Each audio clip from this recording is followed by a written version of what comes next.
Finally আমাদের সামনে রয়েছে ঐতিহাসিক মহিষাদল রাজবাড়ি। আজকে স্যার এত সেজে এসছে কেন? তোমরা প্রশ্ন করো যে কেন কেন? আসলে স্যার জব পেয়েছে, গভর্নমেন্ট জব, ঠিক আছে? তো সেই কারণে মেয়ে খোঁজে চলছে যাতে মেয়েরা ইমপ্রেস হয়। মমিতা গাড়িটা চালা।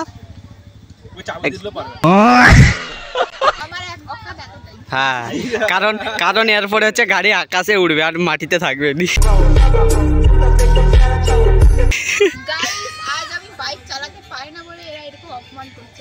प्यारी समझ गई। আর যদি বাইক চালাতে স্যার যদি বাইক চালাতে তখন বাইক মানে আকাশে উঠতে। समझ रहे हो आप? ভৌমিক হচ্ছে চুপচাপ বসে আছে। ভৌমিক কিছু বলবেন স্যার? अभी मैं गाली नहीं दे सकता। नहीं, गाली नहीं देना। फैमिली देखती है, वरना मैं ऐसे गाली दूं, ऐसे गाली दूं ना, जिंदगी भर याद रखे ये बड़े हुए।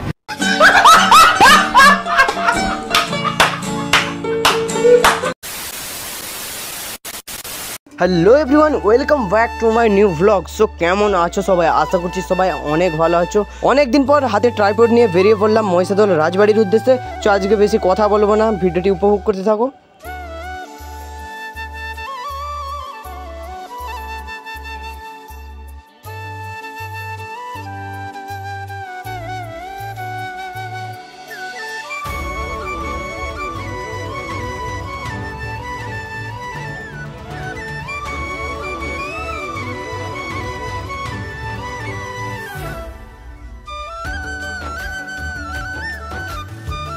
অনেকক্ষণ রাইড করার পর আমাদের হালকা করে খিদে পেয়েছিল, যার কারণে আমরা এখান থেকে ভেজ প্যাটিস নিয়ে নিয়েছিলাম। আর মহিষাদল রাজবাড়ি এখান থেকে কিছু কিলোমিটার বাকি, তাই আমরা একটা ফাঁকা জায়গা দেখে খেয়ে নিচ্ছিলাম। দেখি যে আমি খাওয়াই। হ্যাঁ, ভৌমিক খাওয়াচ্ছে। ঠিক আছে, तू मेरे से प्यार करती है या नहीं करती, ये बता दे तू। नहीं।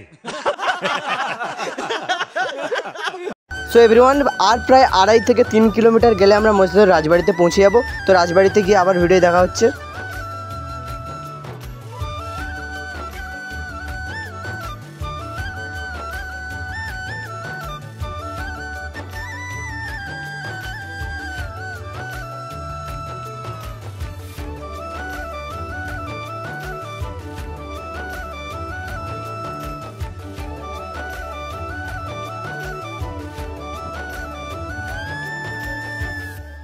সো এভরিওয়ান, ফাইনালি আমরা মহিষাদল এসে গেছি। আর রাজবাড়ি যাওয়ার আগেই একটা আম বাগান রয়েছে, সেই ভাইরাল আম বাগান, যেখানে সবাই আড্ডা মারে। ওখানে আমরা কিছুক্ষণ আড্ডা মারবো, তারপরে আমরা রাজবাড়ির কাছে যাব। হাই মমিতা গাড়িটা চালা। হ্যাঁ, কারণ এরপরে হচ্ছে গাড়ি আকাশে উড়বে আর মাটিতে থাকবে।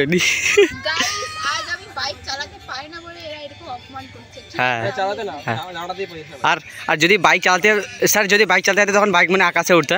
হ্যাঁ, আকাশে কেন উঠতো? মমিতা রেস হবে তোর ব্যাটারি স্কুটি আর আমারই। আর এখানে ভৌমিক হচ্ছে চুপচাপ বসে আছে। ভৌমিক কিছু বলবেন স্যার? अभी मैं गाली नहीं दे सकता। नहीं, गाली नहीं देना। फैमिली देखती है, वरना मैं ऐसे गाली दूं, ऐसे गाली दूं ना, जिंदगी भर याद रखे ये बड़े हुए।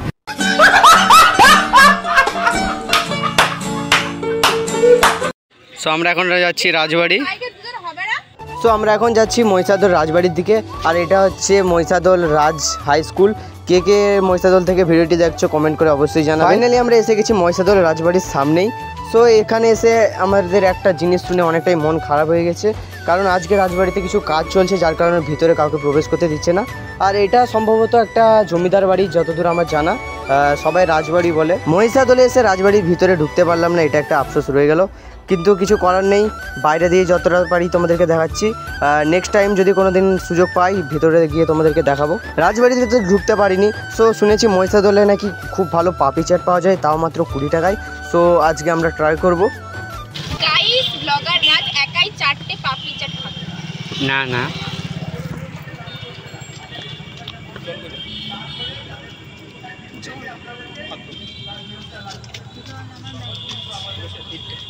ও তো ক্যারি করে একটু বড়বার। আরে ক্যারি স্যার একটুই রেখেছি গলা ভেজানোর জন্য। তুই খাবি কোনটা? এখন তো ইউনিয়ন বন্ধ। এই তো মাসি দাঁড়িয়ে আছে। এই তো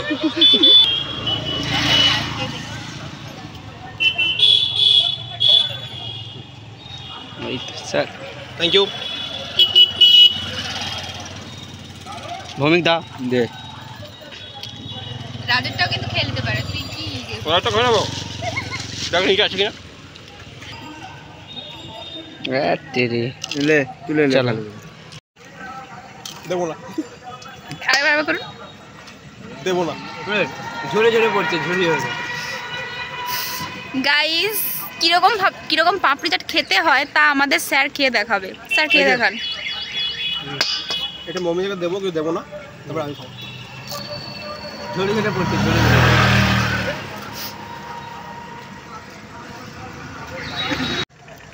এইখানে একজন বিবাহিত পুরুষ পাপড়ি চাট খাচ্ছে। বর্তমানে